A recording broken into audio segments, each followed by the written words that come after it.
Ahora pasamos a la siguiente ahora sí, ponencia, que es de Jorge Arriaga, que es el coordinador ejecutivo del Centro Regional de Seguridad Hídrica, que en este caso nos va a presentar el rol justo del Centro Regional de Seguridad Hídrica de categoría 2 de la UNESCO.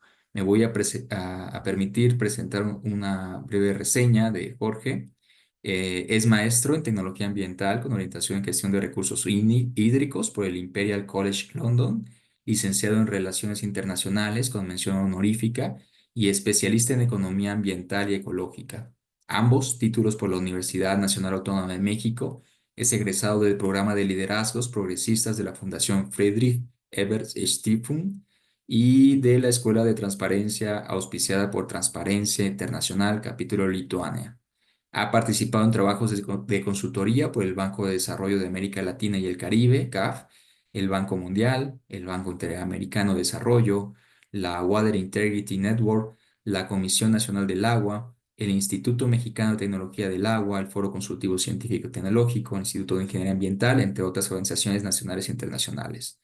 Fue el coordinador del Observatorio Hídrico del Programa de Apoyo al Desarrollo Hidráulico de los estados de Puebla, Oaxaca y Tlaxcala, y actualmente se desempeña como coordinador ejecutivo de la Red del Agua, UNAM, y del Centro Regional de Seguridad Hídrica bajo auspicios de la UNESCO, donde impulsa las estrategias de investigación, docencia y difusión de la cultura.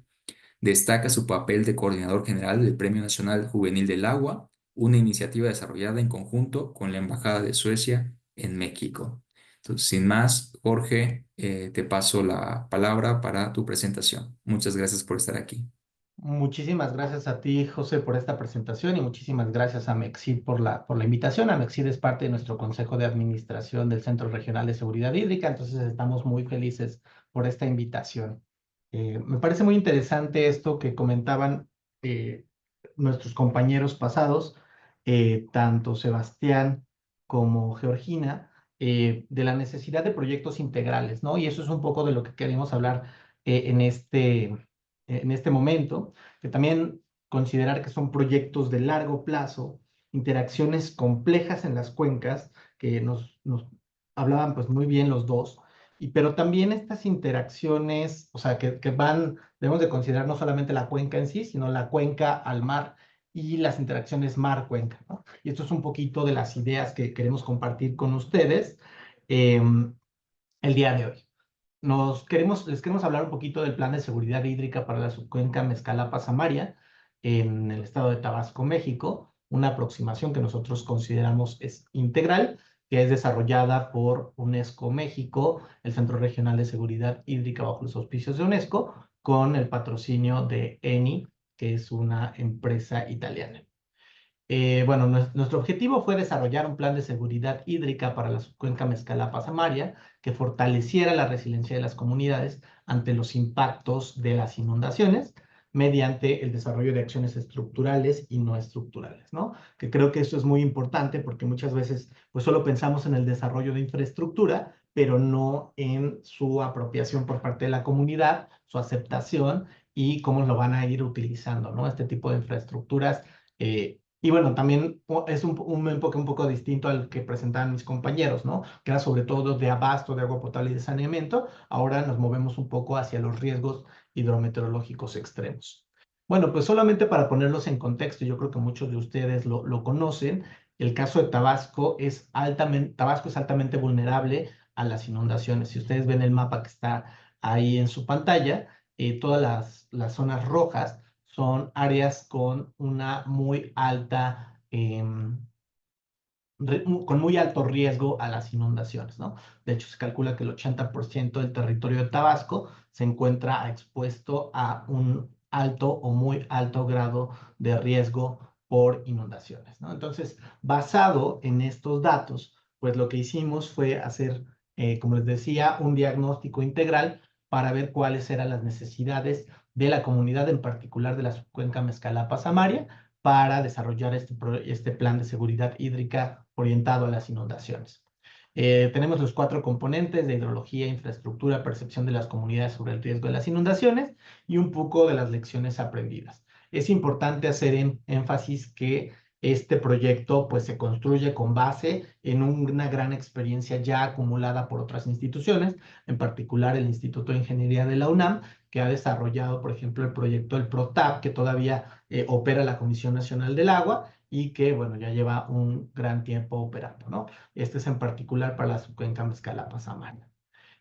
Bueno, pues lo que vemos aquí, algunos de los resultados más importantes, eh, y bueno, no todos somos ingenieros, yo tampoco lo soy, pero un poco para ponerlos en contexto, lo que encontramos es que la posibilidad de que hubiera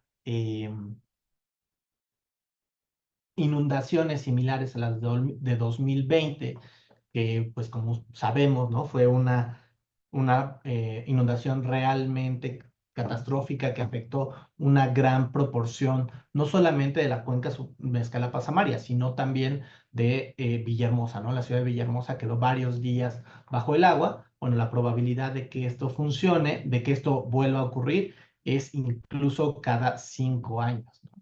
Entonces, y esto es un periodo de retorno, bueno, como les digo, de 5 años. Pero ¿qué pasa con las inundaciones extraordinarias que se presentan pues cada, en teoría, 200 años? Pero bueno, como ya comentaban hace unos momentos, los cambios en los patrones de precipitación, pues también, y ahorita vamos a ver un poquito en el cambio del suelo y del uso del suelo y de la cobertura vegetal, pues ha afectado de manera muy importante la capacidad que tienen estas comunidades para responder a los fenómenos hidrometeorológicos extremos. Otra cosa que vimos es que la infraestructura que se ha construido como protección para las inundaciones, en particular el Macayo, ha tenido un gran asolvamiento. Si ustedes se dan cuenta, aquí hay una comparación entre las dos fotos, ¿no? Cuando se construyó en 2011, pues no veíamos toda esta extensión, ¿no? Que es básicamente sedimento. Y esto, pues, podría verse bonito en una foto, pero lo que implica es que hay una menor posibilidad de acumular o retener esta agua, ¿no? Y entonces el flujo sería más grande y esto llevaría, pues, directamente hacia las ciudades, incluso directamente a Villahermosa. Aquí están viendo otra imagen de cómo el asolvamiento, pues, ya es realmente grave en esta parte, ¿no? Y como les digo, pues la capacidad del río, o sea, la velocidad en la que va el agua, pues también va aumentando, ¿no? Bueno, entonces, pues vemos que hay un funcionamiento inadecuado de la estructura del control del Macayo por asolvamiento y es posible que pues no cumpla con su función para la cual fue construida ante unas lluvias pues como las de 2020, ¿no? Entonces, pues lo que vemos es que pone en riesgo no solamente a la población del Mezcalapa-Samaria, sino también a la de Villahermosa. ¿De dónde provienen estos sedimentos? Bueno, pues unos son aportados por las cuencas libres del río Mezcalapa, es decir, estas que no hay presas que vayan reteniendo esta agua, y la otra es el aumento pues muy preocupante de la erosión de los márgenes, bordos y fondo del río Mezcalapa, ¿no? Aquí no se alcanza a ver muy bien, pero esto es una carretera que prácticamente pues se le ha ido comiendo el río, ¿no? Por esta gran erosión que estamos viviendo. Y esto, bueno, evidentemente es una afectación a las vías de comunicación y a la comunicación que tienen las diferentes comunidades en relación también con la ciudad de Villahermosa. Vemos que hay 25,000 personas ubicadas dentro de la zona entre los bordos que están expuestas a inundaciones recurrentes. Y bueno, pues, si se dan cuenta, o sea, entre estos bordos, entre las líneas verdes que están viendo aquí, es donde están esas 25,000 personas, en particular los puntos rojos. Y siempre, o sea, prácticamente cada año estas personas se inundan, ¿no? El punto es cómo van a responder a estas inundaciones y si se dan cuenta, acá hay algunas plataformas de refugio que están construidas dentro de las zonas de inundación, ¿no? Entonces, pues mucho refugio no están ofreciendo. Pero también es importante entender la percepción de las personas, ¿no? Y aquí pues lo hicimos en dos grandes rubros. Uno son con los actores claves o estas personas tomadoras de decisiones, y por otro lado la población afectada. Entre los actores claves están los responsables estatales y municipales de protección civil, Centro Nacional de Prevención de Desastres, Comisión Nacional del Agua y algunos académicos que también han ido acompañando estos procesos con los tomadores de decisiones. Y bueno, para la población afectada son particularmente en estos municipios de Tabasco que se encuentran dentro de la subcuenca. ¿Qué nos dice la gente? Todo cambió a partir de 2007. Si ustedes recuerdan, 2007 es una de las, o es la inundación más catastrófica que ha vivido Tabasco, ¿no? Estuvo prácticamente bajo el agua durante un mes la ciudad de Villahermosa. Entonces, las pérdidas materiales y las pérdidas de vidas humanas, pues son las más catastróficas de las que se tenga registro en los últimos años. Otra cosa que nos importaba mucho es cómo reaccionan cuando, sabiendo que pues cada año se inundan, cómo reaccionan ante esto, ¿no? Más allá de la inundación, ¿por qué no se van a los refugios? ¿Por qué no modifican sus hogares, etcétera? Bueno, pues hay temas transversales como la inseguridad, ¿no? El temor a dejar sus viviendas sin que haya algún tipo de protección. Por supuesto, temas de salud, cuando estas personas se encuentran, o sea, algunas que tienen 2 pisos en sus hogares quedan atrapadas durante semanas, pues esto es un riesgo sanitario muy grande, ¿no? No solamente pues por los lodos y demás, sino también por la posibilidad de almacenamiento o no de sus alimentos, si hay algún tipo de personas enfermas, pues no poderse trasladar a los centros de salud, etcétera, ¿no? Y por supuesto una cuestión de género que es muy marcada. Mientras algunos de los hombres salen a pues tener que trabajar, ¿no? Porque algunos no se encuentran dentro o no trabajan dentro de la subcuenca, eh, las mujeres se quedan en los hogares, ¿no? Ellas son las que llevan la principal responsabilidad y los principales efectos de las inundaciones. También el tema de cambio climático o la agenda de cambio climático es algo que en las personas de pie ya comienza a tener sentido, ¿no? Este término que podría parecer muy lejano, solamente de académicos o quienes nos dedicamos a esto, la gente de pie pues lo ve todo el tiempo, ¿no? Ellos dan cuenta de cómo se ha ido modificando estos patrones de lluvia, tanto en intensidad como en el tiempo, ¿no? Todos, prácticamente los entrevistados nos hablaban de que se necesita una mejor coordinación y que esta sería la clave para el éxito. ¿Por qué? Porque dicen que sí hay iniciativas, ¿no? Que claramente la Comisión Nacional del Agua está trabajando, que la Comisión, perdón, el Centro Nacional de Prevención de Desastres tiene presencia en la zona, pero nunca saben a dónde dirigirse cuando sucede un desastre, ¿no? Y también llegar a donde se debe con el mensaje adecuado. Muchas veces estas personas no llegan porque no cuentan con las capacidades, me refiero a las autoridades, hasta pues estas poblaciones pequeñas que se encuentran en las márgenes del río y entonces muchas veces quedan incomunicadas de los sistemas de alerta temprana o de algún tipo de anuncio que se dé, ¿no? Entonces, bueno, pues aquí unos poquitos datos de cómo levantamos estas encuestas y demás, pero que nos dice también la gente que el 85% han vivido al menos una inundación en su hogar en los últimos 5 años, ¿no?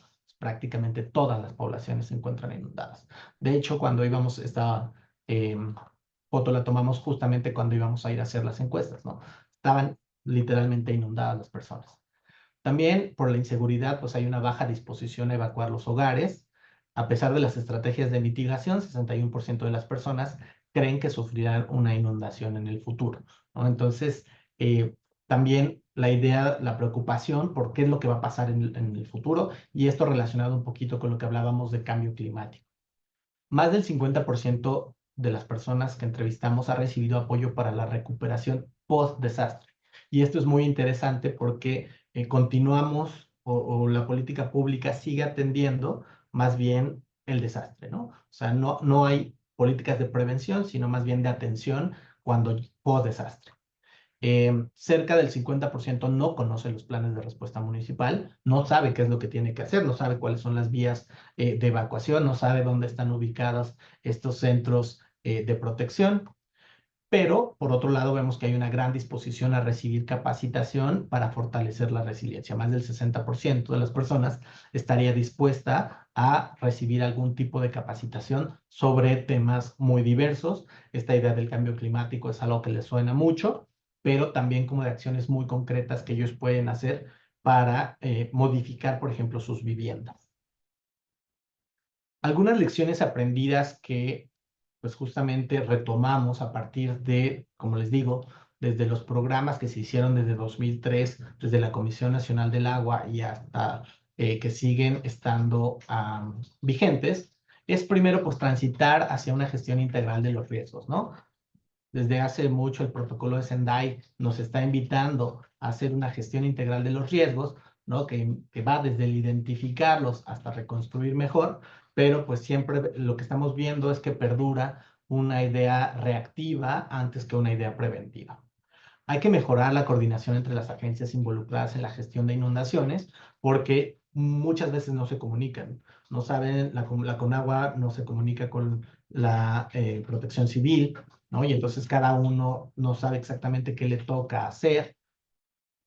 O también los gobiernos municipales o los gobiernos estatales, pues tampoco tienen mucha capacidad para poder atender, ¿no? Hay que fortalecer la capacitación de los tomadores de decisiones y de las comunidades. Esto es un tema que las personas que nos dedicamos a agua y, bueno, pues muchos otros servicios públicos tomamos, ¿no? Esta idea de que cada 3 años se reconstruye el, el municipio, ¿no? Entonces, estas personas que ya estaban capacitadas en gestión integral del riesgo, pues al entrar a una nueva administración ya no tienen esta información, ¿no? Muchas veces no cuentan con o sea, no saben utilizar los sistemas de alerta temprana, no saben dónde están los mapas de inundaciones o no existen, ¿no? Hay que también promover un programa de comunicación culturalmente adecuado y con perspectiva de género, ¿no? Muchas veces estos sistemas de alerta temprana se comunican a través de redes sociales en el mejor de los casos, pero si no en un portal electrónico que es prácticamente imposible de acceder, ¿no? Entonces, ante eso, las personas pues no sabemos cómo tenemos que reaccionar, ¿no? Y tampoco se ha puesto mucha atención que hay poblaciones originarias que necesitan recibir la información de un sistema de una forma mucho más tradicional e incluso en sus lenguas, ¿no? Hay que fortalecer la inspección y monitoreo de la infraestructura, por lo que estamos viendo es que la infraestructura está deteriorada y lamentablemente la reducción en los presupuestos para la ejecución y perdón, para el mantenimiento de la infraestructura, pues se han ido reduciendo, ¿no? Entonces, esto pues se ve afectado o afecta la operación y en el largo plazo. Hay que formular un programa de operación y mantenimiento de estaciones de medición, que es muy importante. Eh, de hecho, esta zona de estudio, muchos de los cálculos que se realizaron fue con estaciones que se encuentran fuera de la subcuenca, ¿no? Y esto es ¿por qué? Pues porque el sistema de medición ha ido deteriorándose y el número de estaciones hidrometeorológicas pues también se ha ido reduciendo. Hay que desarrollar medidas de adaptación en las zonas de inundación recurrente que incluyan, pues también, no solamente esta infraestructura GRES, sino también las soluciones basadas en la naturaleza. Y hay que generar estudios y programas de atención al flujo de sedimentos que no le hemos puesto mucha atención, pues prácticamente en nada de la política pública. ¿Qué sigue? Pues estamos desarrollando justamente en coordinación con estas tres instituciones que mencionaba hace unos momentos, el plan de seguridad hídrica ya está, digamos, está por comenzar la ejecución, que tiene un componente social donde pues daremos mucho énfasis a la parte de formación o fortalecimiento de capacidades tanto de las personas que habitan en los márgenes del río como de los tomadores de decisiones, ¿no? Un proyecto muy interesante es un proyecto demostrativo de adaptación de las viviendas bajo el enfoque floodproofing con perspectiva de género. O sea, ya sabemos, ya lo mencionamos, ¿no? Estas personas se van a inundar porque siguen viviendo en los márgenes del río y el punto es cómo conviven con la inundación de una mejor manera que reduzca su exposición a, por ejemplo, problemas de salud o que haya una carga mayor para las mujeres en el tratamiento de la inundación, ¿no? En cuanto a infraestructura, bueno, por supuesto necesitamos actualizar el programa de mantenimiento del Macayo, que ya vimos cuáles son sus problemas. Eh, Esta interfaz bueno, y desde el Centro Regional de Seguridad Hídrica, creemos que el fortalecimiento de la vinculación entre la toma de decisiones y la ciencia debe ser muy importante, ¿no? Porque no podríamos tomar estas decisiones sobre dónde construir o dónde desasolvar si no hay un estudio de ingeniería de ríos, modelación, etcétera. Hay que mantener y rehabilitar las estaciones hidrometeorológicas existentes, ampliar la red de medición hidrológica y diseñar e implementar un sistema de alerta temprana específicamente para la subcuenca que, de nuevo, comunique de manera adecuada a las personas que reciben, ¿no? Por ejemplo, lo que veíamos es que pues, más del 90% de los entrevistados tienen un celular. Sin embargo, no, ninguno de ellos sigue o muy pocos de ellos seguían la página de Protección Civil o la página del municipio, ¿no? Entonces, no recibían esta información, pero sí se enteran a través de un grupo de Facebook o un grupo de WhatsApp, ¿no? Donde los líderes comunitarios envían estos mensajes de texto o estos mensajes en general de, pues cuidado porque ya está creciendo el río, hay que ponernos a hacer cosas, etcétera, ¿no? Pero pues esta es una organización comunitaria que no tiene nada que ver con la comunicación que se hace de manera oficial. Entonces, ¿cómo romper esas barreras para mejorar la atención? Sin duda, creemos que este trabajo colaborativo contribuye a mitigar los riesgos y mejorar la resiliencia de una zona prioritaria para el estado del país. En particular, pues vemos que hay una población directa de 140,000 personas, pero si sumamos a Villahermosa, que pues, se ve afectada por el manejo del Macayo y sí, pues lo que sucede en el Macayo, podríamos ampliar esta zona de manera indirecta, pues hasta millones de personas, ¿no? Y por supuesto, aquí creo que es muy importante esta idea de la vinculación, ¿no? Donde ya lo veíamos antes, no solamente es cuestión de las instituciones de gobierno, ¿no? Sino también de las asociaciones civiles y de las empresas, que creo que esto es una cosa que debemos de seguir impulsando, ¿no? Las empresas tienen también una responsabilidad social en particular en las comunidades donde se encuentran. Y creo que este es un ejemplo de una empresa que está preocupada por atender pues, sus instalaciones que están ahí. Muchísimas gracias. Muchas gracias, Jorge, por esta presentación. Creo que de entre los 85% de las personas, yo soy uno de esos 85% que han vivido las inundaciones en Tabasco. Yo estuve ahí en el 2007, entonces como que me rememoró esa experiencia. Pero creo que aquí lo que también me gustaría como resaltar es como este cambio de que las contribuciones de la naturaleza para las personas no solamente tienen que ver con esos servicios o funciones que recibimos usualmente, ¿no? Como puede ser el agua, sino también temas de reducción de riesgo, ¿no? Como esta interdependencia entre las cuencas, ¿no? Porque al final y al cabo hablabas de que un problema de la sedimentación viene de cuenca arriba, del justo del río Mezcalapa, y entonces lo que viene es cómo se está manejando cuenca arriba, ¿no? Y todas las implicaciones que tiene para el tema de sedimentación. También algo que rescato es esta parte de vinculación con la ciencia. Cómo es importante que todas estas medidas estén en comunicación, sí, con la ciencia y también con las personas y con sus percepciones, ¿no? Porque al final, cuando hablamos de adaptación, la percepción es un motor clave para definir qué medidas se pueden hacer y cuáles no. Si las personas no consideran que esa es una medida que tiene potencial para adaptarse, o no se va a aplicar o tiene muy poco probabilidad de éxito por un tema de percepciones, ¿no? Entonces es importante trabajar desde las personas y desde las respuestas que consideran hacia dónde deben de ir, ¿no? Otro tema que también rescato es la cultura reactiva que tenemos, ¿no? La cultura y no solamente en el tema de desastres que vivimos, sino también en otras esferas. Estaba pensando, por ejemplo, en temas de incendios.